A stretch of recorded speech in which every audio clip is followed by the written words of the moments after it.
You've been taught to watch her, to notice the fidgeting, the laugh that lasted too long, the way she keeps ending up in your orbit, and to conclude from all of it that she's starving for something, and that you're what she's been waiting for. Here's the video nobody makes.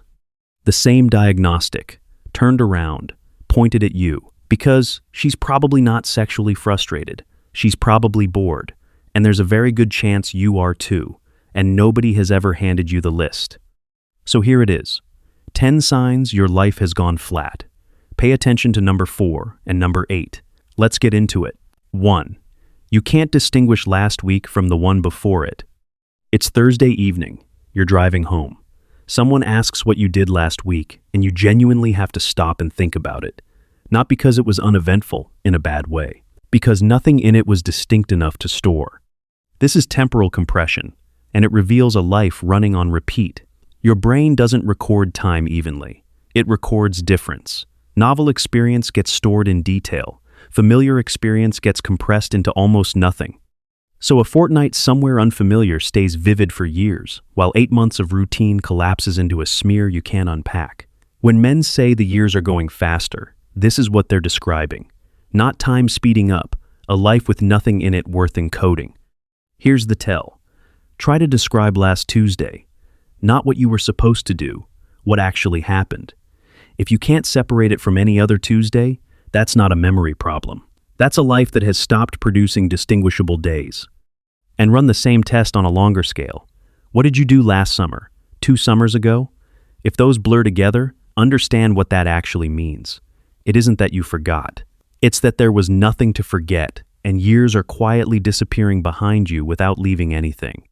Now compare that to any period where you were somewhere unfamiliar, or starting something, or in the middle of something difficult. You can probably still describe specific days from it. That's not because it was more important. It's because it was different. And difference is the only thing that gets recorded. And if your weeks are blurring together, notice what you do the moment anything goes quiet. 2. You reach for your phone in every gap. You're waiting for a kettle to boil, standing in a queue, sitting in your car before going inside. The pause is maybe 40 seconds long, and your hand is already moving before you've decided anything. This is gap filling, and it reveals an intolerance for your own company. Every one of those small, empty moments is where a mind normally wanders, where you'd notice something, or have an idea, or feel whatever you've been not feeling all day. Fill them all, and you never arrive at any of it. And the reason men fill them so compulsively isn't the phone. It's that the alternative has become uncomfortable. Sitting in a queue with nothing to do means being alone with yourself. And if that's not a pleasant place to be, you'll do almost anything to avoid it. Here's what to watch for. Not how much you use it, whether you can tolerate not using it. Try standing in a queue for 2 minutes without reaching. If that produces genuine discomfort, that discomfort is the actual finding.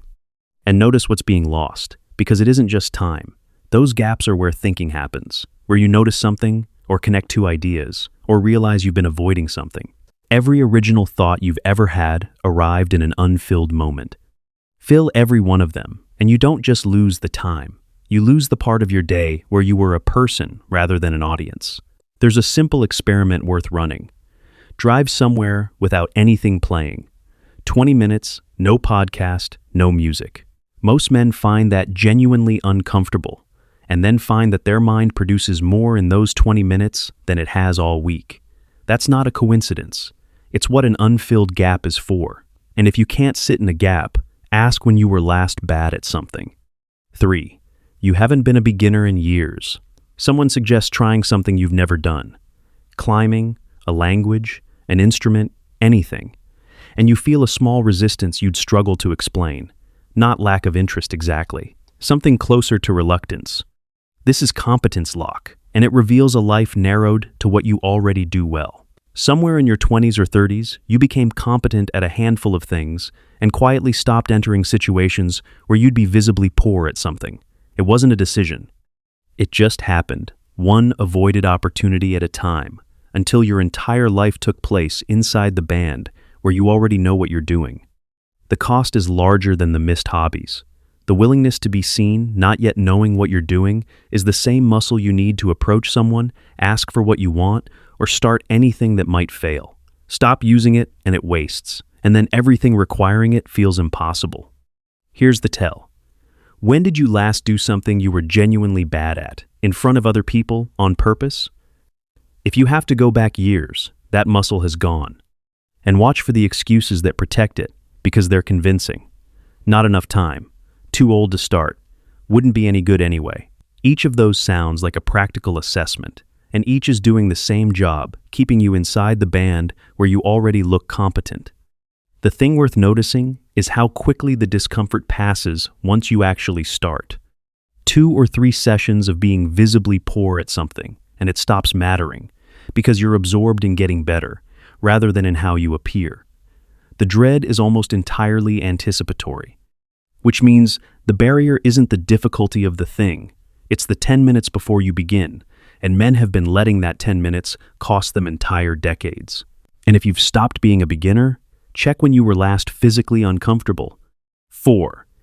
Nothing has been physically hard in a long time. You're tired most evenings. You'd describe your life as stressful. But if you had to name the last time your body was genuinely tested properly, at the edge of what it could do, you'd struggle. This is comfort accumulation, and it's the one most men miss entirely. Stress and difficulty aren't the same thing. Stress is low-grade, ambient, and passive. It happens to you. Difficulty is chosen, acute, and it ends. Modern life delivers enormous amounts of the first, and almost none of the second. And your system needs the second. There's a specific state that only becomes available on the other side of real physical effort, and nothing substitutes for it. Not rest, not entertainment, not comfort. A man who hasn't been physically pushed in a year is missing something he can't name and will try to fill with everything except the actual answer. Here's what to watch for. Ask when you last chose discomfort. Not endured it, chose it. If everything hard in your life is something happening to you rather than something you elected, you're accumulating stress while starving for difficulty, and those two things feel similar and do opposite work. This is also why comfort doesn't produce the satisfaction men expect from it. You'd think a life with everything smoothed out would feel good. It doesn't. It feels like nothing, because your system is calibrated to register contrast, and comfort only feels like comfort against something else. A man who has been genuinely cold appreciates warmth. A man who has never been cold doesn't notice the heating. Same room, completely different experience, and the difference is entirely whether anything preceded it. Which means the flatness you're feeling isn't a shortage of comfort. It's a shortage of everything comfort is supposed to be a relief from. And you can't fix that by adding more comfort, which is exactly what most men try. The counterintuitive move is to deliberately make part of your week harder. Not miserable, harder. And watch what that does to the rest of it. And if nothing is physically hard, look at what your evenings actually consist of. 5. Your evenings are entirely consumption. It's 9 o'clock. You've eaten. And the next 3 hours will be spent watching, scrolling, or listening. Tomorrow will be identical. So will Thursday. This is passive intake, and it reveals a life with no output. There's a fundamental difference between consuming and producing, and it isn't about being productive. It's that consumption leaves nothing behind. You can spend 400 hours a year watching things and have precisely nothing at the end of it. No skill, no object, no progress, not even a strong memory. Produce something, however small, and the hours accumulate into something that exists. That accumulation is a large part of what makes a life feel like it's going somewhere. Here's the tell. Over the last month, what did you make, build, practice, or finish? If the honest answer is nothing, your evenings aren't restful. They're evaporating. And be honest about the rest argument, because it's the one everybody uses. Yes, you're tired. Yes, work was long, but notice that you don't actually feel rested afterwards. 3 hours of scrolling doesn't leave a man restored. It leaves him vaguely depleted and slightly annoyed at himself, which is a strange outcome for something supposedly restful. Genuine rest restores you. Reading, sleeping, sitting outside, a proper conversation. Passive intake mostly just passes time while providing enough stimulation that you don't notice it passing. The test is simple. How do you feel at 11 o'clock? If the honest answer is flat and faintly regretful, that wasn't rest. It was anesthetic, and the reason you needed it is what the rest of this list is about. You don't need to cut it out entirely. Just take one evening a week back and put something in it that produces rather than consumes. One evening. The difference in how that week feels is larger than you'd expect from a single change. And if you're producing nothing, notice what happens when someone asks about you. 6. You've got nothing to say when someone asks what you've been up to. You're at a gathering. Someone asks what you've been up to lately, and you hear yourself say, "Not much. Work's been busy. The usual." This is the empty answer, and it's the most diagnostic moment in the entire list. That exchange happens constantly on dates, at gatherings, with people you haven't seen in months, and it's decisive in a way men don't register. One version of that answer opens a conversation. The other closes it, and now both people have to work to generate something from nothing. But forget the social cost for a second. The more important thing is what it tells you. If there's genuinely nothing to say, that's not modesty. That's a report on the last 3 months. Here's what to watch for. Next time you give that answer, notice whether it was accurate, not whether you were being humble, whether it was true.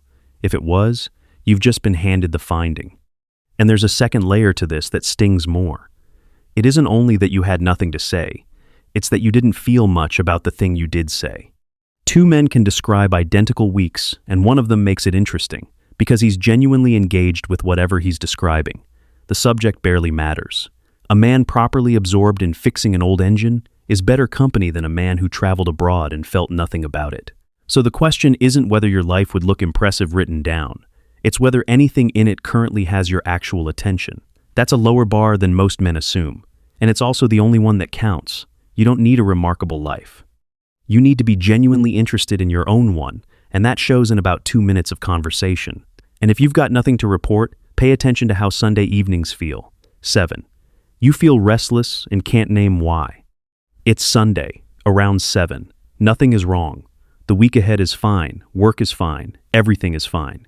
And there's a low, formless unease sitting somewhere in your chest that you'd struggle to describe. This is unattributed restlessness, and it's the most honest signal your system produces.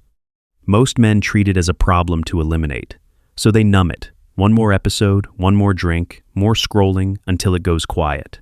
And it works, in that the discomfort recedes. But that feeling was information. It was the part of you that still expects more from a life than this, filing a complaint. Suppress it consistently, and eventually it stops transmitting. And the absence of it isn't peace, it's resignation. Here's the tell. Do you get that Sunday feeling? And more importantly, what do you do with it? If your instinct is to reach for something that makes it stop, you've been switching off the only warning light you've got. Try the opposite once. Sit with it for 10 minutes, without reaching for anything, and see whether it becomes specific. Restlessness that's allowed to stay usually starts pointing at something, a thing you've been avoiding, a decision you've deferred, a part of your life you've stopped looking at directly. That's the whole reason it's uncomfortable. Not because the feeling itself is unbearable, but because it comes with information you'd rather not receive. And here's the part worth taking seriously. The men who never change anything aren't the ones who feel nothing. They're the ones who got very good at making the feeling stop. They've still got the same life, they just stopped hearing about it. So if you can still feel that on a Sunday evening, that's not a problem to solve. That's the most useful thing you've got, and it's worth listening to before it goes quiet permanently. And if you've been numbing that restlessness, notice where your spare attention goes. 8. You're analyzing other people instead of doing anything. You're replaying a 2-second interaction from Tuesday, what she meant by that, whether the laugh meant something. You've turned it over 11 times, and you're no closer to an answer, and you'll do it again tomorrow. This is surplus attention, and it reveals more about your week than about her. Consider what that behavior actually requires. Spare mental capacity and a great deal of it. Room to replay, analyze, wonder. An inner life that isn't otherwise occupied. Men who are genuinely absorbed in building something don't do this. Not because they're disciplined about it, because there isn't room. Their attention is already committed. So the analysis isn't a sign you're perceptive.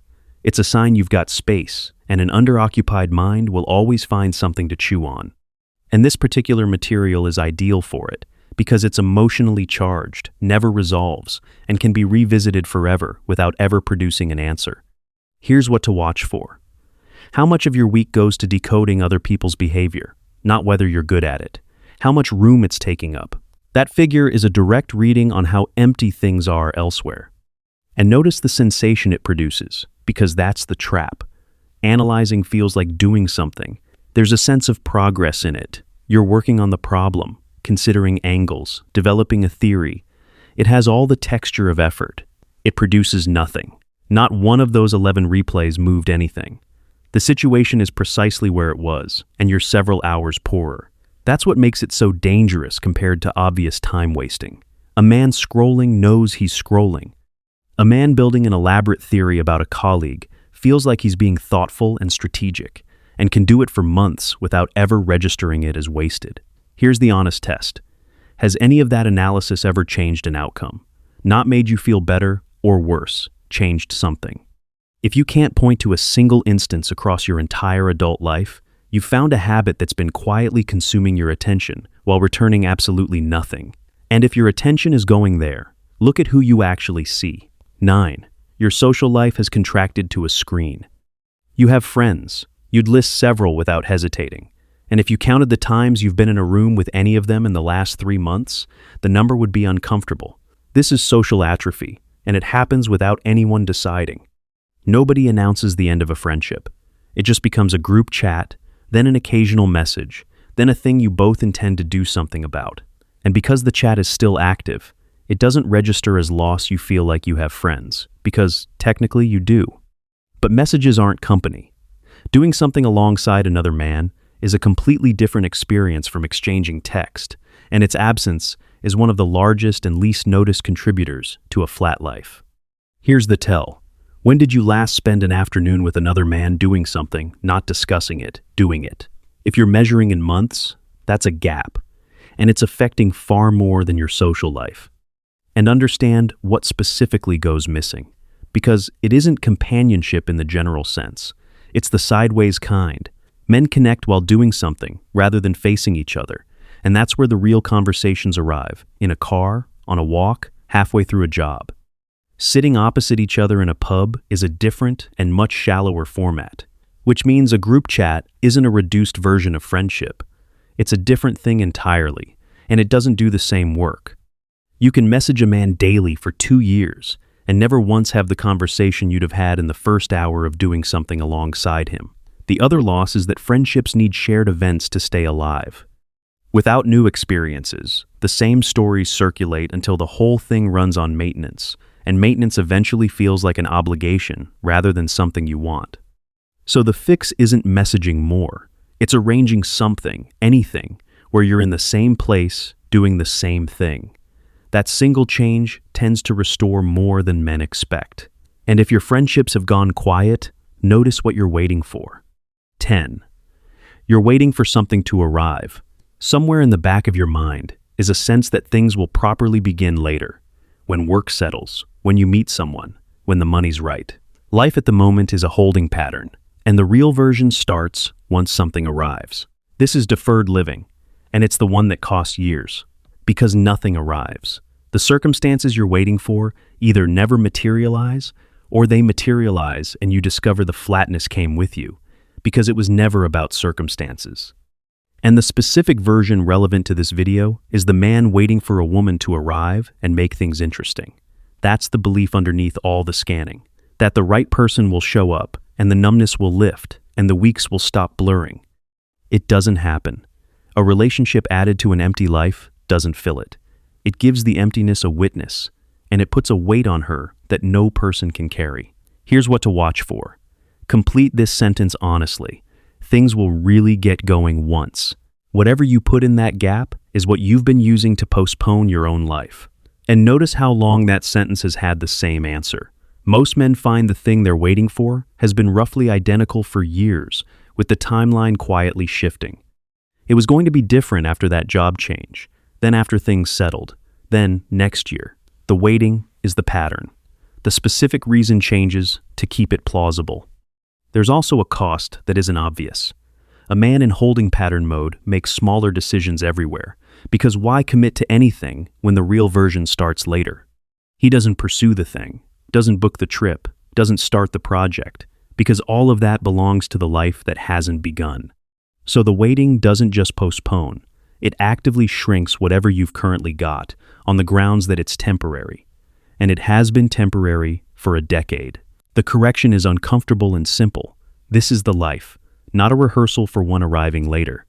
Whatever you do once the conditions were right is what you should be doing now, in worse conditions, imperfectly. So there are the 10. Blurred weeks, filled gaps, no beginner's mind, no physical difficulty, pure consumption, nothing to report, numbed restlessness, surplus attention, atrophied friendships, and a life on hold. If several of those landed, you now understand something more useful than any list of signals could have given you. You've been scanning women for evidence of hunger, and the man doing the scanning has been quietly starving in a way he never named. Now here's why this matters directly for the thing you were originally looking for. You cannot import aliveness you don't have. Whatever charge exists in an interaction has to come from somewhere. If both people arrive flat, nothing happens. Two people exchange information politely and go home slightly emptier. That's most dates. Not disasters, just nothing. A man whose week was work, screen, sleep, has nothing to bring. He can be pleasant. He can ask reasonable questions. But there's no voltage in him to transmit, so it stays at room temperature. Meanwhile, a man genuinely engaged in his own life walks in carrying something. He's absorbed in a project. He trained hard that morning. He went somewhere unfamiliar last month. He's actually excited about something, and excitement is contagious in a way nothing else is. He doesn't need to detect whether she's bored. He becomes the most interesting thing that's happened to her that week, and the effect isn't subtle. That's the reframe. Stop looking for a woman who's starving. Become a man who's feeding himself. And notice which of those two is actually harder to fake. Signal reading can be learned in an afternoon. Anyone can memorize a list. But a man's engagement with his own existence is visible within about 2 minutes of conversation, and there's no shortcut to it at all, which makes it the better thing to build, precisely because so few people bother. There's enormous competition in appearing interesting, and almost none in genuinely being interested in your work, in what you're building, in the thing you're currently terrible at. That's rare enough now that it registers immediately. So if you want an unfair advantage, that's where it sits. Not in better detection, in being one of the very few men in any room who is properly absorbed in something. So what actually puts the charge back? Novelty first, because it's immediate. Do something you haven't done. Not a grand gesture, a different route, a part of your city you've never walked, the invitation you'd normally decline. The effect is wildly disproportionate to the cost, and one unfamiliar afternoon can make an entire week distinct. And this is the cheapest item on the list, by a considerable margin. It doesn't require money, fitness, or a plan. It requires you to break one repeated pattern, once. Most men skip it because it seems too small to matter, and then wonder why nothing changes. Physical difficulty second. Choose discomfort. Train properly, at the edge of what you can do. There's a state on the other side of real effort that nothing else reaches, and a man who's been pushed that morning carries it into the rest of his day. Skill third. Learn something hard, preferably with your hands. The specific value is being bad at something publicly, which is the muscle that's atrophied, and which everything else in your life quietly depends on. Risk fourth. Things that might not work. Ask for what you want, start the thing, have the conversation. Risk is the missing ingredient in a comfortable life, and its absence is why everything feels muted. Other men fifth. In person, doing something, not discussing it. And purpose, last something you're building that takes longer than a year. Not because it makes you attractive, though it does, but because a life with a direction feels categorically different from one that's simply proceeding. A man with a direction experiences time as accumulating towards something. Each month adds to a total. A man without one experiences time as simply passing, and there's a particular flatness to that which no amount of entertainment corrects. And don't wait for a calling. That framing stops men cold, because most can't identify one and conclude they've failed some prerequisite. You need something real that takes longer than a year and belongs to you. The scale matters far less than whether it's genuine. If nothing comes to mind, that isn't a reason to keep waiting for clarity. Clarity comes from movement. Pick something plausible. Pursue it seriously for 6 months, and it either deepens or teaches you something and points elsewhere. Both beat another 6 months of waiting to feel certain. Now, a caution, because there's a version of this that becomes its own trap. I'm not telling you to optimize your life into a performance. Constant novelty chasing is just emptiness moving faster. And don't measure any of this against other people's edited highlight reels, because you'll lose that comparison every time and conclude the gap is too large to close. Aim at interesting to live, not interesting to look at. Those are different targets. A quiet life spent building something you care about photographs badly and feels excellent. Most men don't need to transform anything. 3 or 4 things happening that you genuinely care about, and the flatness lifts. And expect the timeline to be longer than you'd like. You've spent years arriving at whatever your current week looks like, and it doesn't reverse in a fortnight. What you should watch for instead is small evidence a week you can actually distinguish from the previous one. An evening you didn't spend consuming, a moment where you noticed you hadn't reached for your phone. Those accumulate quietly, and one day you'll realize you haven't thought about decoding anyone in weeks, not because you decided to stop, but because there genuinely wasn't room. So here's what I'd actually do this week. Forget about reading anyone. Set that question down entirely. Look at the 10 instead and find the one that landed hardest. It'll have been obvious. Then put one thing in. 1.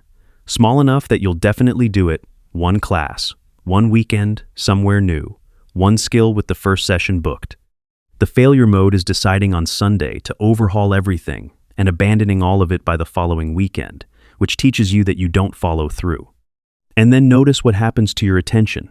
A man with something genuinely engaging in his life has markedly less appetite for analyzing what a colleague's laugh meant. That reduction isn't a loss. It's the sound of your mind finally having something better to do. Because here's what nobody selling you signal detection will say. Those videos work because they give an understimulated man something to think about. They're not solving the boredom. They're feeding it in a way that produces nothing and eventually makes it worse. An actual life feeds it in a way that produces everything else you were hoping for. You were told to go and find a woman who's starving.